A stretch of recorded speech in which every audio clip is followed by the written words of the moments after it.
So Dr. Gbolahan Yusuf is a globally trained physician, medical director, and healthcare innovator dedicated to expanding access to quality healthcare across Africa.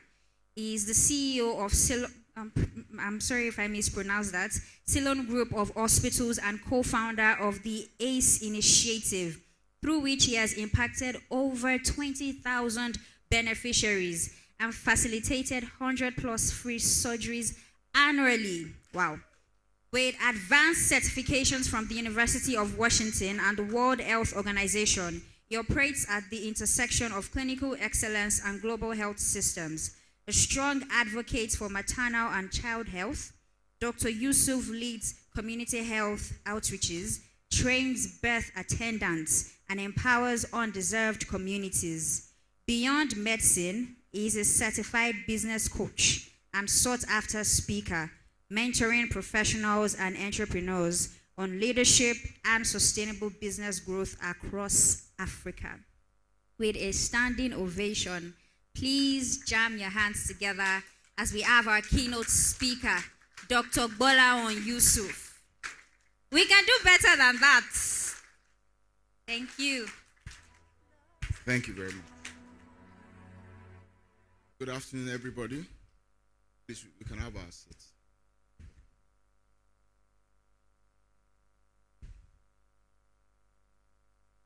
Good afternoon. I'm so glad to be here. I hope you share the same emotions. I would first like to appreciate everybody here. And my gratitude goes to the organizers of this conference, Empowered Edge, and Next Gen Business Summit. Please, let's put our hands together for them. I also have lovely people in the house. I have Auntie Cow in the house. Good to see you, ma. This Mrs. Adesuji. We are from the same clan. Barrister Caston Martins, thank you. Pastor, glad to have you here. Oh, Dr. Atiba just stepped out, Mr. Omowumi. Sir, do this, sir. Now, okay, I'm going to start this way. I need 3 volunteers to come forward.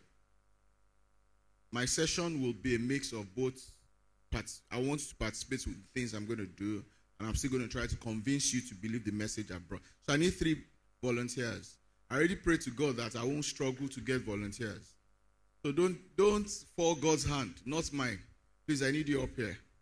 Okay, they're all ladies. Oh, no.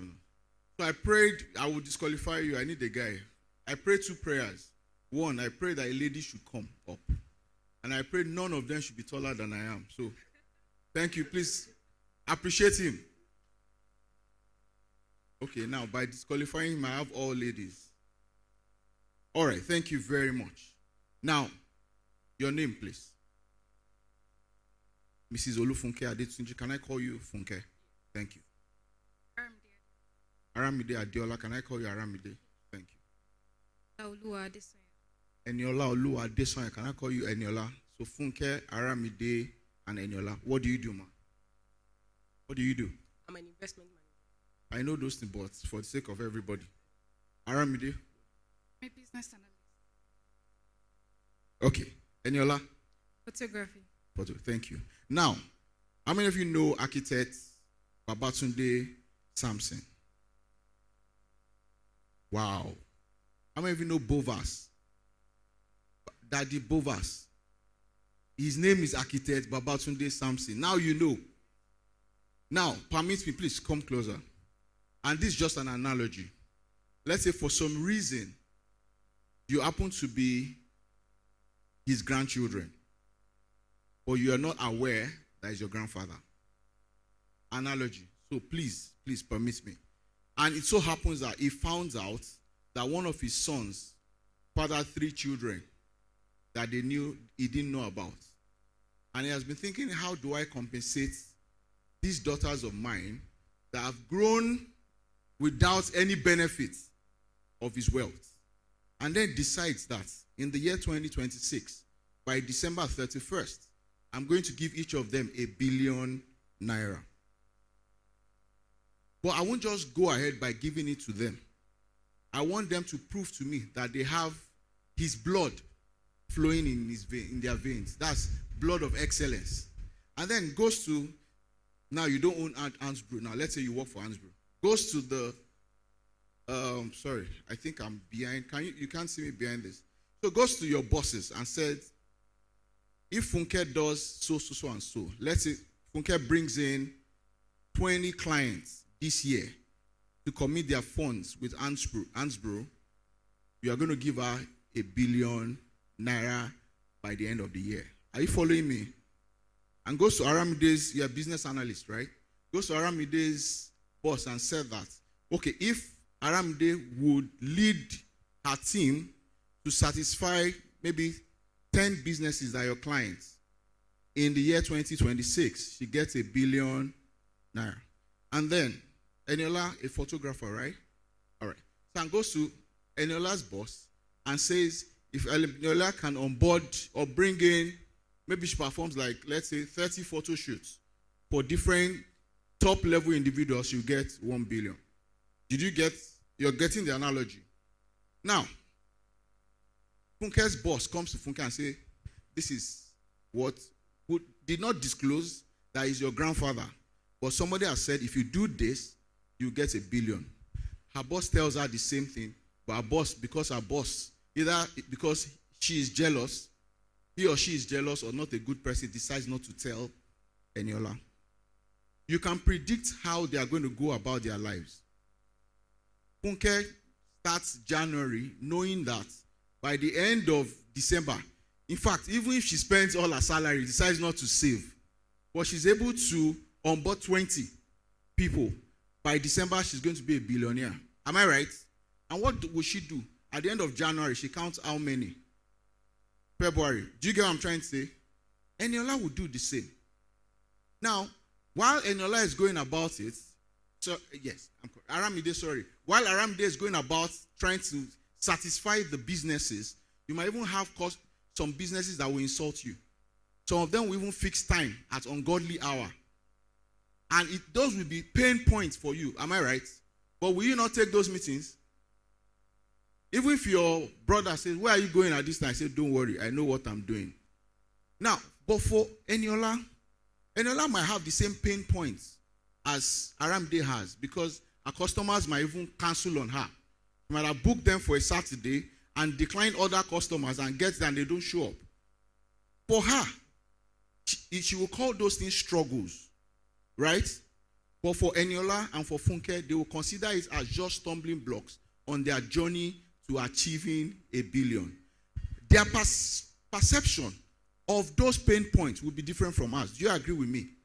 You agree with me?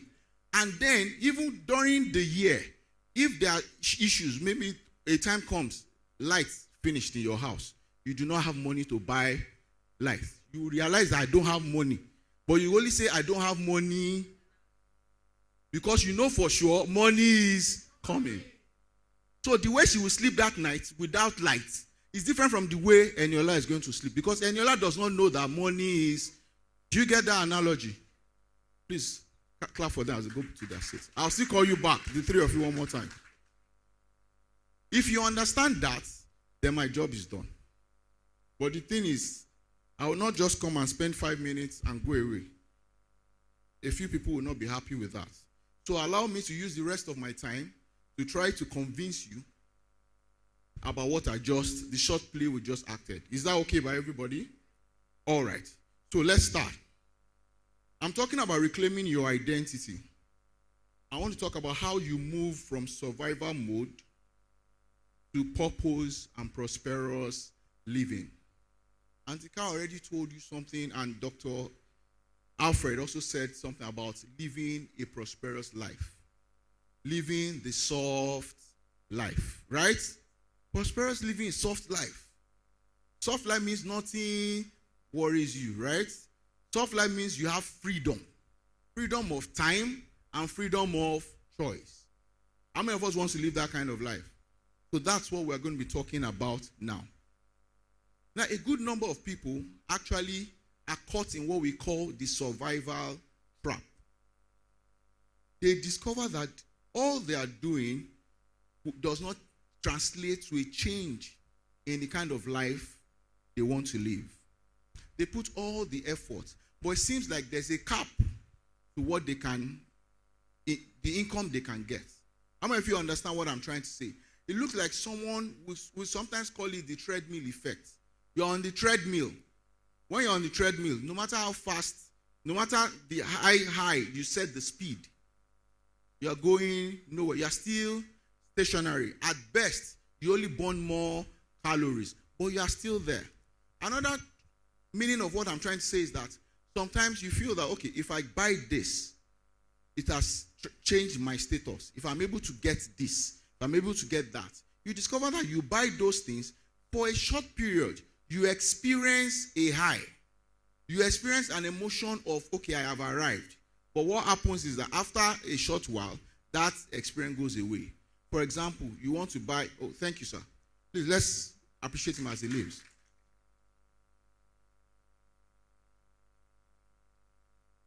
So you want to buy a bag. There's a Chanel bag you want to buy. When you bought the bag, you really love the bag. In fact, the party you took the bag to, everybody was looking at the bag and appreciating it and saying, you have a lovely bag. How will you feel when they tell you that? You feel very good, right? I'm sure after you've carried that bag to 3 or 4 functions, especially for ladies, you actually don't wear your things to too many functions, right? Once you wear it to 1 or 2, you don't want to wear it again. You probably wait for 6 months before you wear it. Before they say, is that the only... You get what I'm trying to say? So that means that buying things do not fulfill that sense of gratification, that sense of importance, that sense that your position in life is actually improving. And most times, we discover that it's like we're caught in a survival trap. Imagine an athlete swimming against the current. You know, if you look at the river, the oceans, there's a particular current. There's a direction in which the water flows, the waves goes. You understand what I'm trying to say? If you try to swim against it, you will need to apply more effort, burn more energy to move from point A to point B. Do you agree with me? But if you are flowing in the direction of the current, what happens? In fact, by the time you do one stroke, you move further than the other person. So it means that the smart way to move from where you are to where you intend to be is to actually align with the current of life. There's a current of life. There's a mandate that even in the holy books, even in the Bible, that talks about the fact that you should be fruitful. You should what? Have dominion. That's a mandate. For the God in you has created you for a purpose. And he has caused he has orchestrated everything around you to cause you to move in the direction of your purpose. That means there's a direction of the waves of life for you. Do you get what I'm trying to say? Like the direction of waves in an ocean or river. And as soon as you're able to identify your place in it and align, what you then experience is not what we call a burnout. But what you experience is what a lot of people call favor, we call an advantage, we call grace. And you discover that for whatever you try to do, you get to achieve it. Auntie Carl has talked a bit about this. Dr. Alfred has also touched on this. But before I move on to how do we get out of this survival trap, I also need you to know, in trying to convince you to follow what I'm going to say today, that there's a cost. Like I said, pain point. There's a struggle, even if you remain in that kind of trap. You are the kind of person that wanders here and there. You wake up every day, and it seems like your life has already been determined for you. It has already been pre-planned for you. You wake up, and all you do is just to react and respond to everything going on. There are 3 costs. I call them the hidden costs. The first is the financial cost.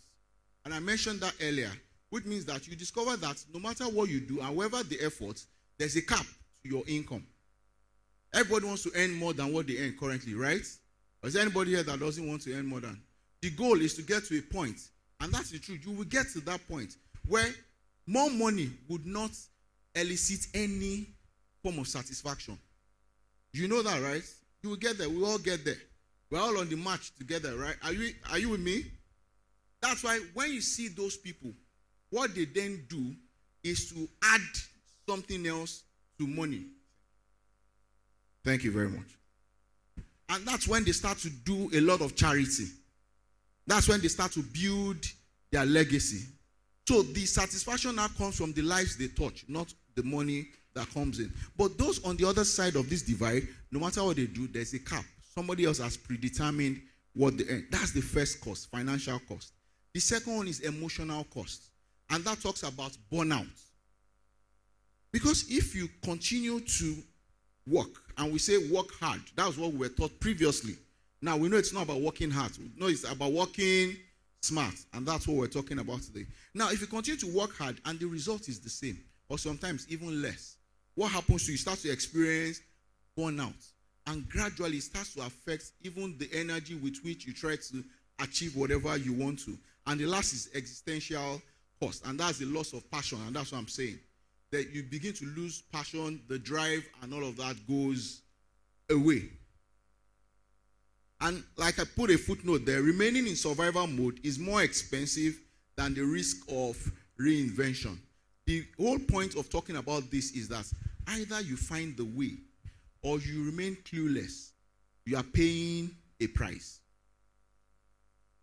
So I'm going to talk to you about the price you need to pay to reinvent yourself.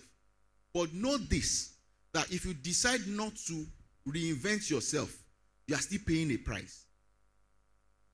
And the prices are the things I already talked about. So let's look at how do we now start to reinvent ourselves. How do we begin to find our way? And that's I talk about understanding your identity. Because the truth is that knowing your identity, know the reason why you're here and where to align actually precedes destiny. The simplest way to help you gain clarity is that what is that thing that you know from day one? You have that feeling you are called to solve. What is that part of humanity you are meant to contribute? What are those things that you don't mind paying the price of achieving them? For example, a doctor, a surgeon, you find out, and that sometimes some people play on that even in Nigeria, the fact that their passion is in the theater room. They might complain today that right now they say, I'm tired, I think I need to rest. And then they say, doctor, there's emergency. And you see the doctor get up and he's in theater and he's saving life. That same doctor, he says he's tired. And the son says that, Daddy, I need you to help me with my homework. That doctor, the same doctor within the same instance will struggle to help that child with homework. You know, a mother loves their child. So it's not that because they don't love. Because one is in the line of their passion. One is in the line of their destiny. They've discovered early in life that helping people, you understand, making other people's lives better is something that comes easy to them. It might just be that they found themselves in medical school and then they became a doctor. Their identity is to be a generous giver, to be a helper. Their identity is not to be a doctor. I don't know if you get what I'm trying to say. Because sometimes when we talk about identity, you are looking at profession. There's an emotion, there's an instruction. There's a way of life that underpins these professions. These professions are just expressions of an identity. I hope I have not lost you. Thank you very much. Now, understanding the identity is the first step. When a child, okay, let me just leave them. I wanted to call them, but let me just leave them. Now, we have 3 people. When a child is born, in the first few seconds of that child is as blank can be. That child is a blank canvas. But you know, in a few seconds, it's no longer blank because that child realizes that all the enjoyment I've been enjoying in my mother's womb is no longer there. And I think that's why the first instinct is to cry. There's a bit of science behind that. And the science is simple. The lungs are filled with water while they're in the mother's womb. The oxygen they need, they get it from the mother's blood. The food comes from the mother's blood. But for the first time, the lungs need to work for them to survive. And that cry is a way of forcing out the water in the lungs. But as soon as that child cries, that child starts to understand life in a particular way. Do you understand? Now, if that child is born in a loving and caring home, that child understands life in a particular way. If that child is born to a teenager who was sent out of home because she got pregnant, and teenager was also, the father of the child is also another teenager, and they are both struggling, and then there's neglect neglect in the home, the child's needs are not readily attended to, that child also starts to understand life in a particular way. If they start to grow, and they grow in different environments, and that experiment has been done over and over again. If you have a set of identical twins, that one is born and at birth, they are separated to two different families. One lives in a family where there's care, where there's love. The other one, there's neglect. Both of them, though they have the same gene, will turn out to be different individuals. And the only difference is the environment they were born in. What happens to them is that as they grow and they experience life in a different way, it shapes the identity of themselves. If I ask you which of them is likely to succeed, the one born in the loving home or the one where there's neglect, which one? The loving home, right? Because that child starts to understand that, see, where my needs are met. And that understanding wires the child's identity to know that I am loved. If they both go to a conference like this and I say, tell yourself I am loved, one of them will understand it. One of them will feel it already. Like Auntie Carl talked about feeling in secrets. The other one would say, I don't understand what you're talking about. But the beauty of neuroscience, and that's what we're talking about today, is the fact that even though you grew up a particular way and you experience life in a particular way, making you understand yourself in a particular way, neuroscience has taught us that the fact that brain can rewire itself means that you can reinvent yourself. You can recreate your experience. And the beauty of it is that while we've also found that the brain does not understand reality from imagination. So if the reality is that tells you of neglect, tells you of limitation, with imagination, you can trick the brain to believe that you currently live the life of abundance. You currently live the life where love and care is in abundance. Do you understand what I'm saying? I put up there, identity is not defined by your struggle, it is defined by your purpose. I call it, what is your chief aim decision? I call it the I am declaration. If I ask you to take a few seconds and think about your future self, what do you think about your future self? What are you going to think about? Are you going to think about the best version of yourself? Are you going to think about yourself still in the midst of all the current limitations that you have?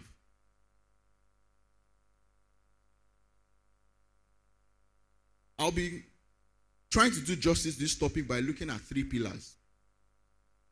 And don't worry, my slides I have very few slides. I have very few. In a short time, I'll be out of here. But the things I'm going to be telling you, I hope that you put them into practice because they really unlock and reinvent you. The first is the prosperity mindset. How many of you have read Think and Grow Rich?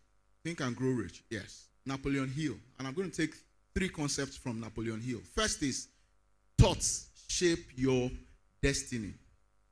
And this is not talking about so much you'll stand in front of the mirror and say affirmations back to yourself. Affirmations are words of positive words of things you like to have, things you like to become. You say them to yourself every day, every time, in order for you to actually understand and believe it, and it is believed that it becomes your reality. But this is it's a science. For as many people that drive now, when you started learning to drive, it was a struggle, right? For many people that drive, for those that play the piano, you play the keyboard, anything you have learned in the past, at the beginning, it was a struggle. You start, and when you get to a point, you forget the next thing to do. And then whoever is teaching you will have to remind you of what to do. Are you with me? You understand that? Now, if you continue to learn and you don't give up, a time will come. You'll be able to actually perform that skill without any supervision. Correct? Now, if you continue in that practice and you continue to apply that skill, you get to a stage where we call mastery. Now, what happens to you is that when you start to learn to play the keyboard, when you start learning to drive, before the time you started learning, there was no connection in your brain that had memory of how to drive. The light bulbs are on because we have electrical wires connected to them, and there's a switch. If we bought only the bulbs and we didn't connect by wires, if you flick the switch on, will it come on? Why? Because there was no connection, no pathway between the bulbs and the switch. Are you with me? Now, as soon as you call an electrician and they run the electrical wires connecting the switch to the bulbs and then to the main power supply, once you put on the switch, what happens? The light comes on. And that's what happens. Once you start to learn to drive, connection starts to form in your brain on how to drive. As you continue to learn, more connections are formed and the connection are strengthened until the point that the connection locks in. Once it locks in, you can drive effortlessly. For those that drive, now sometimes you drive absent-minded. Am I right? Because now the connection is locked in. If I come to you and tell you that you cannot drive, what would be your response? In fact, if at the time that I don't like to talk, you just smile in your mind and go away. You won't say, oh, are you sure? Maybe I cannot drive. Will that happen? No. Now, what has moved you from the point of you have to be supervised to drive to the point where you can now drive is what? Repetition. And he said repetition is the secret to mastery. So the things I'm going to be talking about today is not something you just try 1, 2, 3 days and you walk away from it. If you met your music director to learn how to play the keyboard, or you meet someone to teach you how to drive, and after 2, 3 lessons you walk away and you say, in fact, this man cannot teach. Who is at fault? The man? Is it true that the man cannot teach you how to drive, or you could not stay with him long enough till you learned how to drive? So I'm taking my time to use these illustrations because I know that some of you have heard some of the things I'm talking about before. But somehow you feel that it doesn't work. I'm trying to speak to the reason why you probably have not gotten the results. Others are telling you, sharing testimonies of what they've got. So the first thing is thoughts shape destiny. Everything in life is created twice. First, it has to be created in your mind. Because for everything you have seen, it was an idea in somebody, right? Where was the idea? Was it in their eyes? Where was it? In their mind. That idea was a creation in their mind. And they stayed with it long enough. And they started to think about how do I bring this idea to physical manifestation. And soon, if you look at all the stories of the light bulb, the telephone, you will hear of different failed starts, different failures. But the reason why they did not stop at the point of their failure is because it was a burning desire to actually create the light bulb, to actually invent the telephone, and many other things. So everything you see here, even this microphone I'm using to amplify my voice, was first an idea in somebody's mind. So when we say all things are created twice, first in your mind, before it appears in your life, we're not talking about jargon. We're talking about time-tested principles that has ruled life for all time. Are you getting it? I'm sweating like this so I can enter into your brains and enter into your mind. Don't just pity that this man is just sweating like this. Next thing is auto-suggestion. And this follows the principle that the brain do not understand the difference between reality and imagination. How many of us, we've all had bad dreams. You've woken up from terrible dreams. You wake up sweating. Sometimes you wake up panting. Right? Sometimes you wake, so in fact, the person sleeping next to you will be the one to wake you because you have kicked the person like 5 times. Because in that state, even though it is a dream, the brain did not realize that this is just a dream. With time, we all grow to the point that even in your dream, your mind is strong enough to tell yourself that this is a dream. Wake up. How many of you have experienced that before? This is a dream. Wake up. And most times at the point where you even think that maybe the worst thing is about to happen. It's the same way. If I tell myself every day that I'm a money magnet, money loves me, money flows freely to me, I'm a magnet of ideas and opportunities, and I tell myself every day Every day. And I sit down and imagine myself as someone that money comes to freely. And I start to apply the feeling of someone who already has money. And I do that every day. The first time, brain will tell me that you are lying to yourself. What are you saying? But if I continue, just like the person learning to play the keyboard, just like the person learning to drive, neural pathways are forming. They are forming. They are forming. They are not as much as the counter thoughts, which says that your present reality, you don't even have 10K in your account. And you're telling yourself that you earn and receive 2 billion yearly. And you're saying it and saying it. A time will come. The neural pathway will be strong enough. It will lock. Once it locks, believe is easy. Do you get me?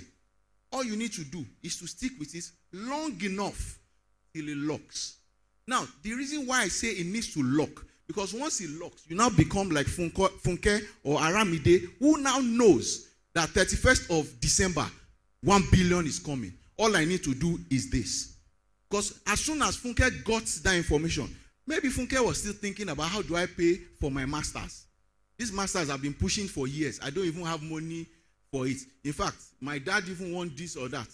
Hypothetical Funke, I'm not creating place. But as soon as she gets the knowledge, now that knowledge brings about belief. She had to get her own belief from the knowledge that her grandfather she did not know. Sorry, I gave you a new grandfather. Is a multi-billionaire who has decided to give you a billion. You don't have the luxury of that information, but you can create that feeling yourself. I like this third part, faith and fear. The beautiful thing about faith and fear are they are different sides of a divide, but they are both resultant effects of a belief in something. You have fear because you believe that things will not work out. You have faith because you believe that it's just a matter of time. Things will work out. So either you like it or not, you believe in something. But I'm trying to tell you that all you need to do is to believe in the right thing. To believe that you are able to achieve everything you have thought about. Because fear will cripple you. Faith emboldens you to continue to go further. You must mentally inhabit your future self. Where you plan to be. Where you have sat down to think that I intend to get to. You have to continually and constantly envision yourself there. You have to think about the people that are where I want to be. I want to be a multi-billionaire. I want to be one who actually donates to nations to solve world problems. You sit down and you think, if you think about yourself in the bracket of Aliko,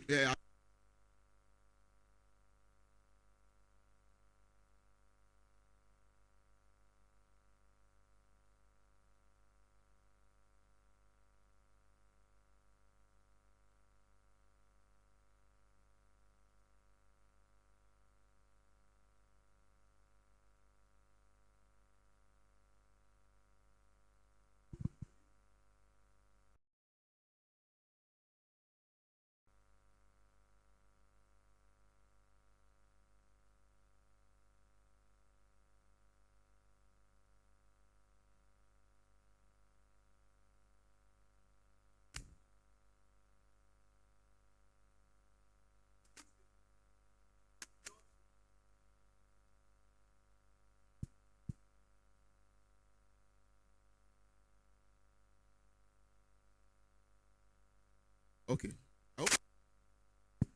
Energy from here that is draining the battery. But if you're getting what I'm saying, then I'm doing my job. Sorry, okay. Eyes on the timer. The second principle is the principle of intentional living. Now, talk about understanding your identity. When you talk about the fact that you are focusing and investing on programming your self-image. Because we understand that your ability to earn will respond to your self-image, not even the way you walk. Because, and I'm sure that's been explained before now, that money is something you attract. You know, it's not something you chase after. Do we understand what that means? So I don't need to go there. Now, just like every year, we set our New Year resolution, set our New Year goals, and we plan to do better. And we're at the beginning of the year. We all did that last year. I believe we did that last year. At least if you did that last year, it's one step in the right direction. Now, what we have found out over the years in working with people is that you don't rise to the level of your goals. You fall to the level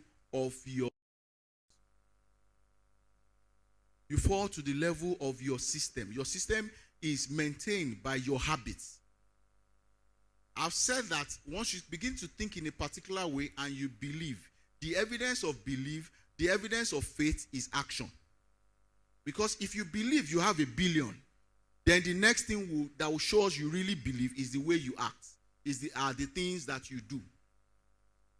Now, principles of intentional living is simply talking about how do you now live your life to ensure that your new identity locks in and your habits support where you are headed.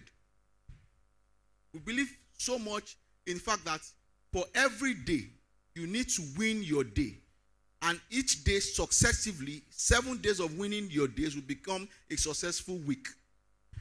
4 weeks of successful living will be a successful month. 12 months of successful living will be a successful year. 10 years of successful living will be a successful decade.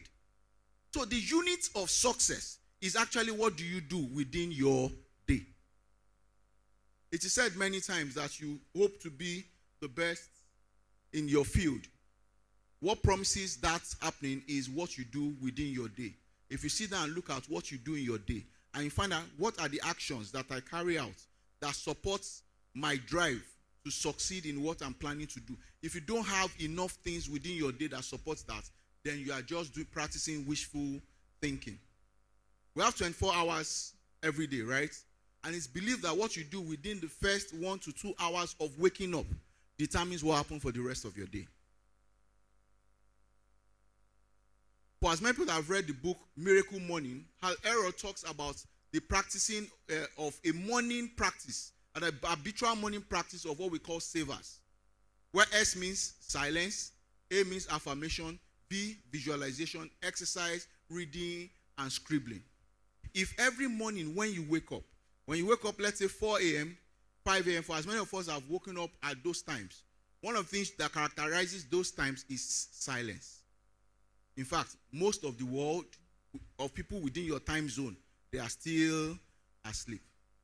In fact, we can say that the world has not started for that day. That means that you get a 1 or 2 hours head start ahead of every other person. It's a period where you can program how the rest of your day would be before the rest of the world wakes up. Because if you wake up after the world has woken up, you find out that you'll be chasing the entire day.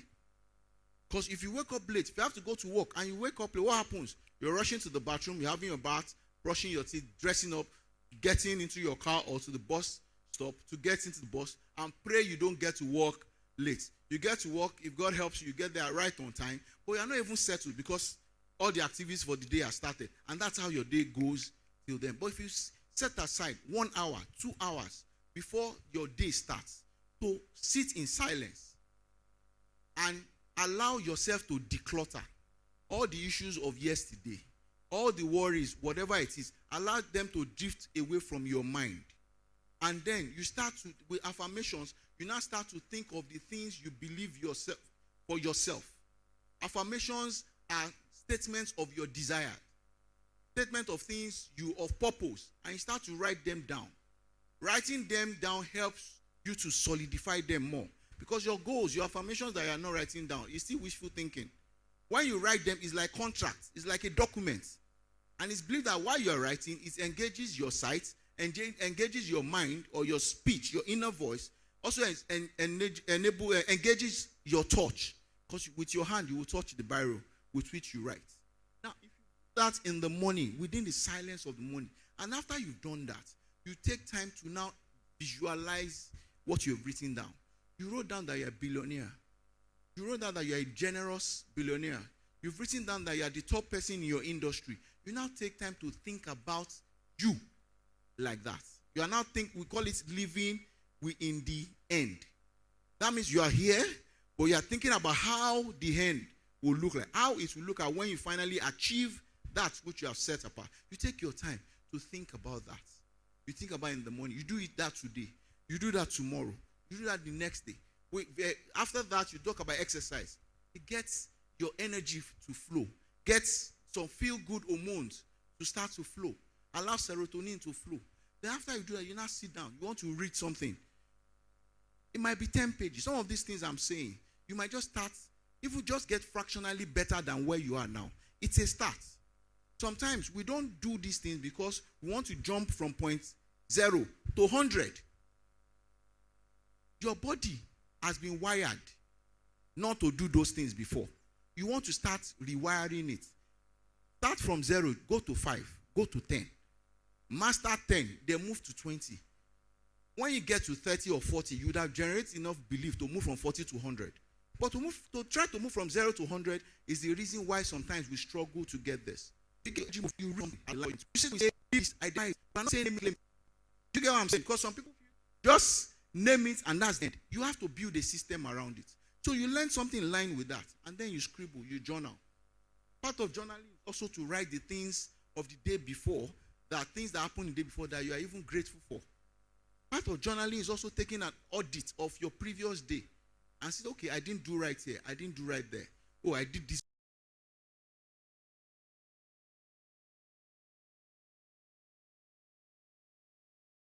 well. I think today I will do better. That is simple, right? I think if you take an audit of your day, every day, are you going to do better the next day? The problem sometimes is that we are afraid to look ourselves in the mirror.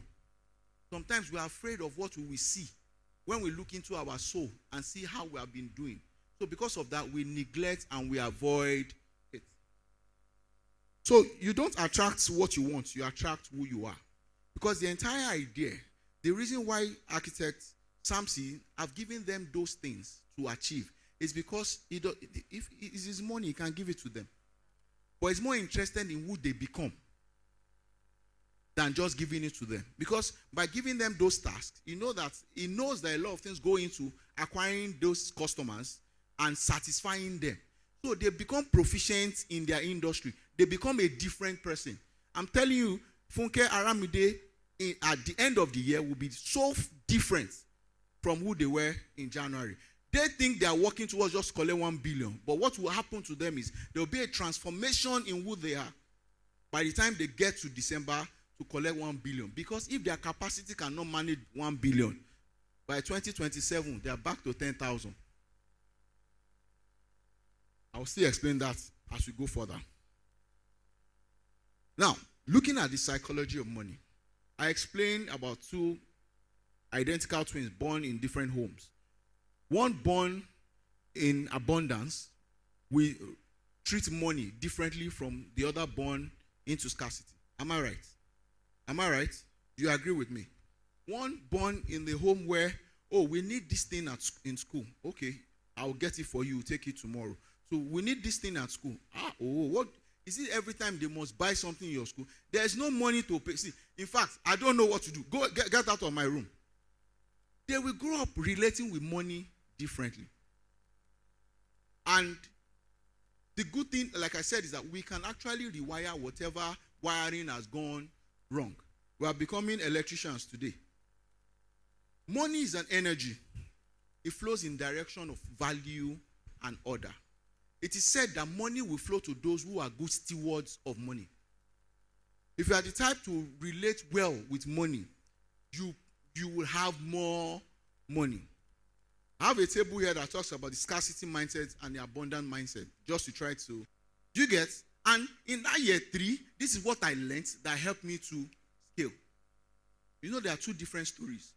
So that's why you have to move close to them. That's why I'm not surprised that Dr. Alfred will say, if you move with billionaires, 5 billionaires, you will be the 6th billionaire, because you'll be privileged to their secrets.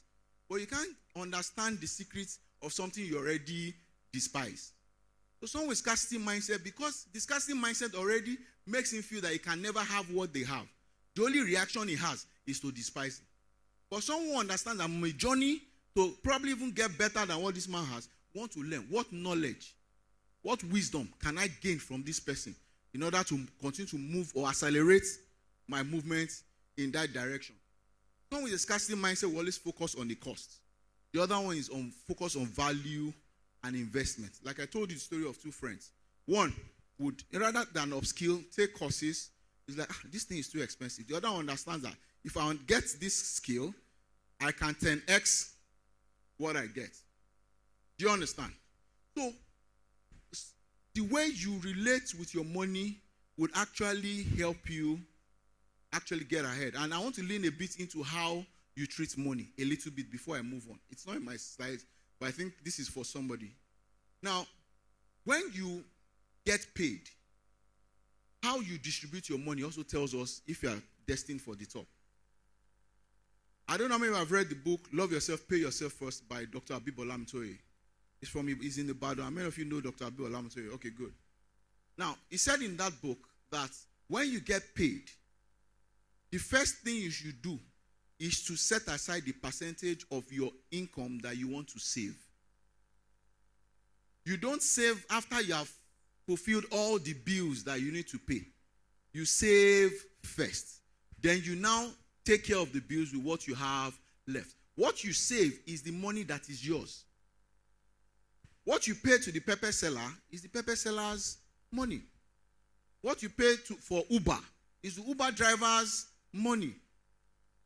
What you pay for groceries and other things that you need belongs to the people you have paid those monies to. The money that is yours is the money that you keep. And the money that you keep is you telling yourself, training your mind that I'm investing in the future that I'm envisioning. It's actually your investment in yourself. At our seminar, we looked at a chart and looked at the power of compounding interest. I don't even know compounding interest. A lot of us don't like maths. When we did simple interest in secondary school, that one was easy. As soon as they brought compound interest, everything scattered. Compound interest is simple. You put money aside. It generates interest. You don't withdraw the interest. You allow the interest. The interest now adds to your principal. That's the money you kept aside. It now becomes what they use to calculate the next interest. You leave it there. You compound it. Do you get? That one is now used to calculate the next interest. They continue like that. And then we looked at the chart. If a man starts to save 100,000 every month at an average interest of 17% for 30 years, in 30 years, that money would have become 1.4 billion. 100,000 every month in 1 year is how much? 1.2 million. 1.2 million in 30 years is 36 million. That means that of the 1.4 billion, only 36 million is what was saved. The remaining over 1.3 billion was the interest. Can your mind capture that? If you make it 50,000, it also follows the same principle. If you make it 50,000, I think in 30 years, it comes to over $500 million. And of that $500 million, only 18 million is your contribution. Somebody say, 30 years is too long. I mean, how old am I? I'm in my 20s. Is it when I become 50 that I will have $500 million? There are people in their 50s now that wish 30 years ago they started saving 50,000. So that now, if what they have is $500 million, that's money. Do you get what I'm trying to say? I try to lean a bit into that. So another person will say, oh, saving. What I have is not even enough. They are telling me to save. I'm not saying save half of it. Even if it's 5%. What you are trying to do is to train yourself. To tell yourself, I'm the kind of person that can commit to something. I can save. I can invest in my future. If you continue to save 5%, like I said, money will go to those who are good stewards. It shows they are good stewards of money. Opportunities to be able to earn more will come, and then your ability to save more than 5% will also arise. Do you understand what I'm trying to say? Now, another thing to convince you is that the money is not enough. You say I should save. It's already not enough. So save is still not enough. But the difference is, one, you are spending all. The other one, you are investing towards your future. Did somebody get something there? I'm sure it was the Spirit that said I should tell you. So let's quickly go to pillar 3. If you want to clap, you can clap. All right, so pillar 3 is talking about your career. What's the vehicle? Because the truth is, as much as I'm clear of time, I'll start to round off here. As much as we talked about your identity, you are a new person. You are working towards this. You have created a system such that you win every day. There's a vehicle with which the money will come. Right? I don't think it has gotten to the point that you sit in your house and you just open something, you just say, go and open your cupboard. And you open it and there's money. Even you will run. Many years ago when I was a child, there was this play where people were doing money ritual. And it was this one that in the night, the girl will now come and say, Mo fair, mo me. I don't know how many of you watch that one. And when you give water, money will just fill up the calabash. I'm sure none of us want that kind of money. So there's a vehicle that actually gets us into prosperity. There's a chart I wrote there. I talk about your renewed identity gives you purpose. And then that purpose actually delivers you the kind of work you need to do. That's why I say purpose-driven work. And that leads to high-value opportunities. Because Funke now, our work now is purposed. They say we need someone that will be helping us to count people that come late. That's not her purpose. She will not be there. If they are talking about other things in the office, because she's a nice person, she probably would help out. But when it comes to onboarding clients, she's locked on because she's focused on that. So that's purpose-driven work. And because she's focused on that, the value of our work will be high. High-value opportunities will start to come. And a result of that are the opportunities. As a result of the opportunities, then come the prosperity. So what we're talking about, like I talked about the guys swimming against the current, and that's swimming along or in alignment with the current. The first thing I talked about here is alignment. Prosperity flows from your career when your careers align with your calling. Friction will disappear. Pain points will no longer be seen as pain points. They'll just be mere stumbling blocks that you have to overcome. And that will lead to attracting better networks. You start to find mentors that are in line in what you want. The power of a focused mind is that your brain will only allow stimulus that in line with your purpose. A very simple example is, sorry sir, my brother in the West Coast, what's your name? Matthew. Matthew, how many people did you see on your way to this place today that wore brown shoes? Yeah, so if we're going to have this program next week, and I tell you for every person that wears brown shoe, I'll give you $1,000. I'm sure the one that has just brown patch, you say, can that one be $500? Am I right? What I've given you is what? Purpose. And because I've attached that purpose to a monetary reward, your focus, you are laser focused, such that the one that is just a small patch, you will see it. That's the power of reinventing yourself and understanding your identity and moving in line with that. Because there are conversations that are happening around you every day. The amount of stimulus that we are exposed to every day are in thousands. You are only aware of a few. You're only aware of the ones which, through by your experience, you actually allow. But once your focus is along your work and your destiny, when the conversation starts to happen, you will identify them and you will flow in line with them. And the truth is this: work is not just for paying bills. It's actually your contribution to the world. When you start to look at work like that, what am I adding to the body? What am I adding to the people? It actually helps the kind of work, the quality of work you produce. Now, looking at practical steps for transition. Whenever I talk, I don't just talk. I'll try to look at what are the things you can start to do now. I've mentioned some of them while I was talking, but I'll just say a few here again. First, audit. I would say you do daily and weekly audits. You can track exactly, when you talk about money, where did your time and money go for the last 7 days? You write it down to make it easy so you don't forget. Each day, where did my money go? What did I use my time for? You write it down. Because you cannot improve on, you cannot change what you don't measure. If you don't know where it goes, you don't know where you need to change it to. You look at, implement, I said the ritual, your practice.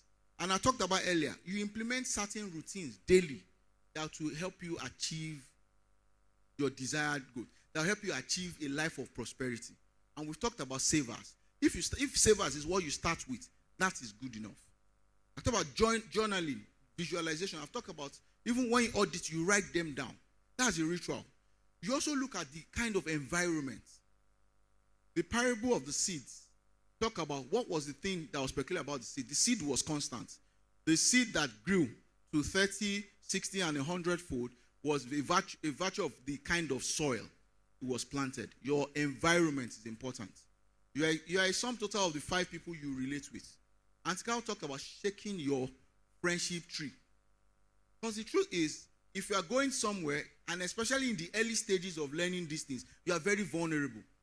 It's important you are around people who are also trying to do the same thing and ahead of you. Because they are the promise of where you are going to. Because they can tell you daily what you are trying to do now that looks like nothing. Because when you start, what you are doing is invincible. And sometimes because it's invincible, it's easy for you to be discouraged. But you need people who had also struggled at that stage. And they've broken through to tell you that don't worry, just keep at it. This thing that doesn't look like anything, just keep at it. What will happen at the end of the day is you'll be here. Or you will even go further. You don't want to be around people who are like thorns that are trying to poke your momentum. They're trying to poke your resolve to actually get better. So it's important to do a friendship audit. Who are the top 5 people that have access to me? That I share my ideas with? Are they the kind of people that are going in that direction? Or are they the kind of people that are already ahead of me in that direction? Or they're the kind of people who don't even believe in what I'm trying to do? We're in a generation where we try to name a lot of things. We give titles to a lot of things. And in fact, this generation has a title for everything. And what I found out about that title, sometimes those titles demeans or reduce the importance or the value of what you are trying to do. And because once they say it, it discourages everybody. That's why, like Antika also said, it's not everybody you even share your goals with. It's not everybody. Once you start to share it, as you are sharing it, your momentum, your drive is just going with them. And when you share it to some people, in fact, their facial expression just tells you that maybe I'm not even doing the right thing. And then what's your financial habits? I talked about a lot about savings and all of that. Those are practical steps. So what's the roadmap? I thought of this because if you are moving in the wrong direction, before you start moving in the right direction, you first stop. Do you understand? Sometimes doing nothing is not failure. It might be a sign of progress. Because you are going in the wrong direction, and then you've decided, this is the wrong direction. I need to turn. You can't just turn like that. You would actually stop. And once you stop, then you turn. And then you move in. So the first thing is this. You have to organize the chaos. By doing the audit, you see where you have been getting it wrong. And start saying, this is one bad habit I want to stop. This is another bad habit I want to stop. My financial leaks, you can't say no to anybody. You say yes to everybody. You think you are the hero in the life of everybody's story. So once they come, even the little you are still gathering, say, but I have more than this person. This small part can solve this person's problem. You give. Another person comes, you give. You are still one leg. You are not standing. You are trying to help. What happens? You will fall. And once you fall, what happens? They move on to the next person. You establish your morning practice. Your habitual morning practice. Your morning ritual. The first hour or the first 2 hours of the day. The things you do every morning. Then phase 2, you start to optimize. You have stopped. You have started organizing, putting the system in place. The next thing is now you want to build those habits. Discipline is what is important here. You succeeded one day. You succeeded the second day. You want to ensure that you are succeeding every successive day to successive months and all that. You want to optimize your health, your energy. You ensure that what you exude is positive energy. And then your spending also goes with your values. You have a structure around it. You save. We encourage you give to charity. When I say when they come, you give. You don't give. I don't mean don't give at all. But give at your own level. The way you have a percentage, you save. Have a percentage, you give. It's something that liberates even people who like to give. Since you have a percentage, you save. You give. And once you exhaust the quota for the month, you can say no with your full chest and not feel bad about it because you are giving. Well, have a percentage you save. Have a percentage you give. As you are blessed and as you get better, you increase the percentage. Because we also encourage that you actually give to charity. Because as you continue to get more money, and you are not giving, I feel that the money will be too much and it starts to cause sickness. So we encourage you actually give. In fact, we encourage from where we come from that you have a beneficiary list.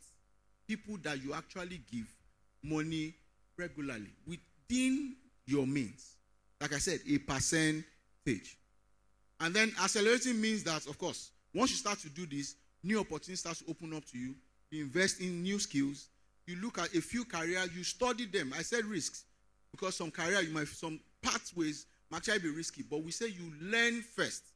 And for every new venture, you must learn about it before you venture into it. By learning about it, you gain experience before going into it. And then you can expand your wealth, like I said, through generosity.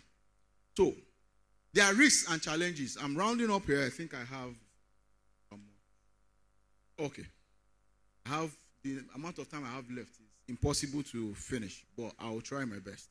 Now, I've talked about this earlier. Once you start affirming that you're a billionaire, there's an internal resistance.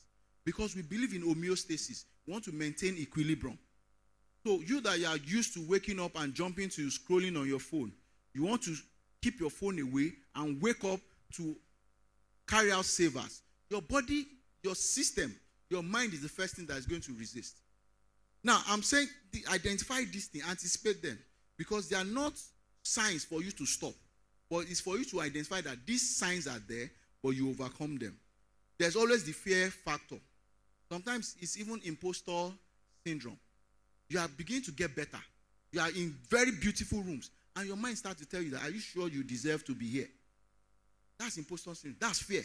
And that can actually cripple you and stop your growth. It's a silent killer. And then you have external pushback from friends, from family, and the likes. You recognize this resistance as a sign of growth, not a stop sign. When you start to get there, it's because you are getting better. But it's not for you to stop. Now, defining prosperous living, we've talked about this. We've talked about financial freedom. You have money, security, assets, and the like. Emotional peace, that's freedom from worry, freedom from anxiety. That is the goal. That's where we are going to. Physical vitality, you are full of energy, you are healthy. Because you need health to enjoy your wealth. At any point you have a lot of wealth and all the money is used to take care of your health.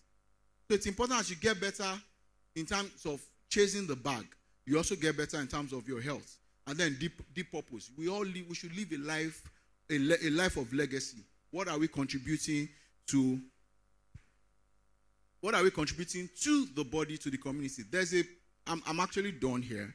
There's a poem this poem is in Think and Grow Rich, and it's from Jesse Rittenhouse. And I'll just read this poem to you as a summary of what I've just talked about today. It says, I bargained with life for a penny, and life would pay no more. However, I begged at evening when I counted my scanty store. For life is a just employer. He gives you what you ask. But once you have set the wages, why? You must bear the task. I worked for a menial's hire, only to learn, dismayed, that any wage I had asked of life would have paid it. Do you understand the poem? Worked life and said, life, I want only 5 kobo. And then life says, you want 5 kobo? Okay, go and do the job. And at the end of the day, when life paid me 5 kobo, and I said, this is too little. But now I realize that if I'd asked life for 1 billion, life would have paid it. That's my message to you. In conclusion, identity is your seed. Habits are the soil in which they grow. Prosperity is the harvest we seek. The final charge is step out of survival, get into purpose, step into prosperity. What do we start to do now? Don't close this deck. Don't leave this conference without first agreeing that tomorrow you will start your morning ritual. 1 hour changes the day, and the day changes your life. Thank you very much. Thank you very much. Thank you. Thank you.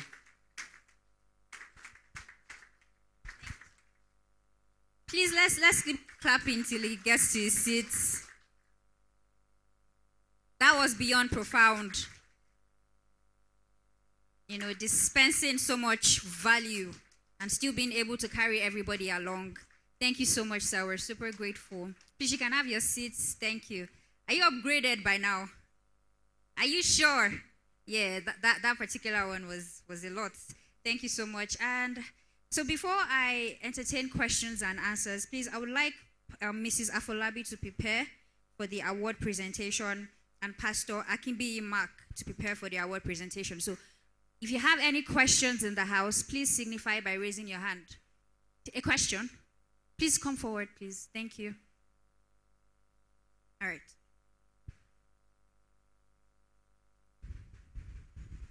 Any other person with a question?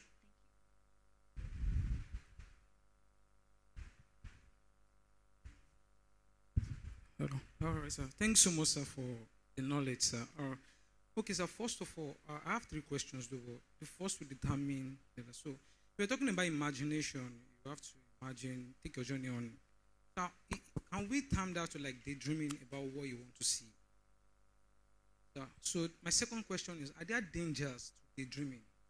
And then, third one is: what about when you get to a point whereby you escape into daydreaming to just to keep away from the frustrations and the pressure of the present situation or reality you find yourself? So at that point in time, what do you think the person can do? Please, let's clap for him. So, yes, if you daydream, it's easy for you to visualize. But what I'm talking about is a structured thing. First is you understand your identity. You understand what you are planning to do. You have your affirmations. So like I said, visualize your life in the end. You are visualizing your life. If you want to be a billionaire, you're visualizing your life as a billionaire. Daydreaming in itself is just wandering. That's what's wandering. I'm not saying wander in that realm. It is structured. It is guided. And once you do that, and yes, a few people do that to escape frustration. Sometimes when you're feeling discouraged, you can go back to visualization, not daydreaming, to actually go back to feel again that end, because you are beginning with the end in mind. Even God, everything is done. He did them with an end in mind. You are here with an end in mind. So it's more of a structured way of visualizing where you want to be. And we should also, and it's important not to just use it as an escape, because there's a reality. And that's why I was very practical. That even though we're saying think about that, there are things you will do every day to ensure that you get there. Thank you very much. Thank you so much, sir. I hope he was able to answer the question, right? Visualization and not just mere daydreaming. So while I give him a few minutes to catch his breath, I'll just have one person in the house in a very short period share with us your take home today. So anybody? Oh, well, please let's clap for her. I like audacious people. Thank you. Good afternoon, everyone, once again. Okay, first of all, I picked your environment plays a huge part in a person's identity. That one I picked that well. Wherever you were raised has a huge part it plays in your identity, in picturing yourself as who you are. If you're never in a home where you were loved, you would never ever imagine, oh, this could be me, this could how I could feel. If you never really understand wealth or see people actually eating, you're used to this hand-to-mouth thing. When you enter a space whereby people are usually chill and have a lot of money, it becomes so strange to you. You might at a point lose focus on why you are there in the first place. All right. I also picked one thing, audit, organize the chaos, because I noticed that sometimes I'm the kind of person that once this is over, I'm very frustrated, I just go and sleep. But there is a place of reflection on, oh, what did I spend my time to do today? That's where I remember I started journaling. Sometimes I would just do, dear God, this and this and this happened today, this and this. For me, that's like a place of auditing and saying, okay, I did do this, I did do that, I did that. In the studio, there was one of my organs, he would tell me that after an event, there's this thing that in the night, it comes down, his mind like plays back what happens, like a full rewind. For me, it might be just picking up a pen and paper. For you, it may be just relaxing. Some people, it may be in the dream. But there is a place of actually organizing the chaos and know where you need to focus your energy to next time and where to like not really focus. Because like he said, when you have a purpose for something, when you're purpose driven towards something, you will not just waste your time doing other things. You actually know where you're going, so you know where you put your energy to and where not to really put too much of energy to. Thank you. Thank you so much. I mean, that was succinct. All right, so please, can we have Mrs. Afolabi for the award presentation, Dr. Gbolahan Yusuf. Please, can we have you on stage, sir?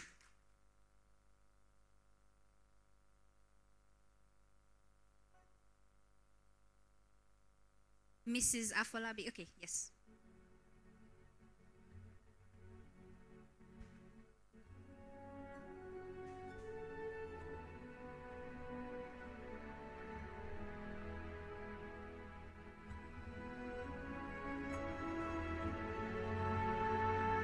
Thank you so much. Thank you, sir. Thank you, ma'am.